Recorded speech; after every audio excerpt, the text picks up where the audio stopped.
atong tukion ang sugilanon sa usa ka lalaki sa isla sa Zanzibar. Kini ang sugilanon ni Ezekiel nga nagauluhan ang Dios sa igpapahulay.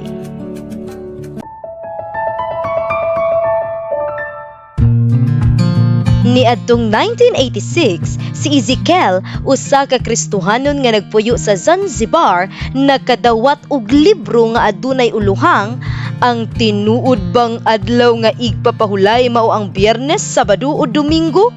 Ang maong libro mihagit sa iyang pagtuo sa pagsimba sa Domingo ug naghatag og biblikal nga mga pamatuod nga ang tinuod nga adlaw igpapahulay mao ang Sabado.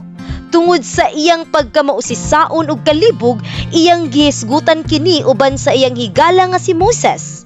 Aron makakita og mga tubag, ilang nakaila ang Adventistang literature evangelist nga si Johanna nga nagpaila kanila sa Bible correspondence lessons. Samtang matinud-ano nilang gitun-an og gihuman ang mga kurso, mitubo ang ilang pagsabot sa balaang kasulatan. Nakakat-on sila og dugang mahitungod sa adlaw igpapahulay sa mga kamatuoran sa Biblia ug sa mga prinsipyo sa Kristohanong panglawas. Ang gagmay mga gasa nga ilang nadawat human sa matag kurso nakadasig usab sa ilang mga paryente ug higala nga magtuon sa Biblia. Niining panahona, si Moises nakadamgo og 3 ka beses bahin sa usa ka dakong kolor kape o tabunon nga pultahan.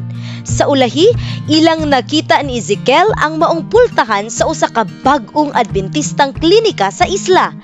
Didto, usa ka Adventistang doktor nga naghatag kanila og dugang mga pagtuon sa Biblia ug nagkonektar kanila sa usa ka house church nga nakapalig-on pag-ayo sa ilang pagtuo. Human sa halos usa ka tuig nga pagtuon, gidawat sa hingpit nila Ezekiel ug Moises ang kamatuoran mahitungod sa adlaw igpapahulay ug mihangyo nga magpabautismo. Gibautismohan sila sa Indian Ocean ug nahimong unang mga Seventh-day Adventist nga nabautismohan sa Zanzibar sulod sa daghang katuigan. Ang ilang pagkakabig nahimong sinugdanan sa pagtubo sa Adventistang buluhaton sa maong isla. Niadtong 1989, niabot ang unang Adventistang pastor ug niadtong 1995, natukod ang unang Adventistang simbahan. Karon, ang mga Adventista nagsimba na sa daghang mga simbahan ug branch Sabbath schools sa tibuok Zanzibar.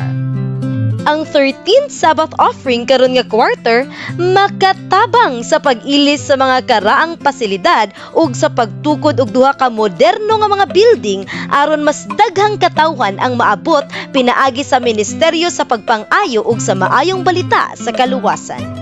Daghang salamat sa inyong pagplano ug madagayaong paghatag alang niining mahinungdanong proyekto sa misyon.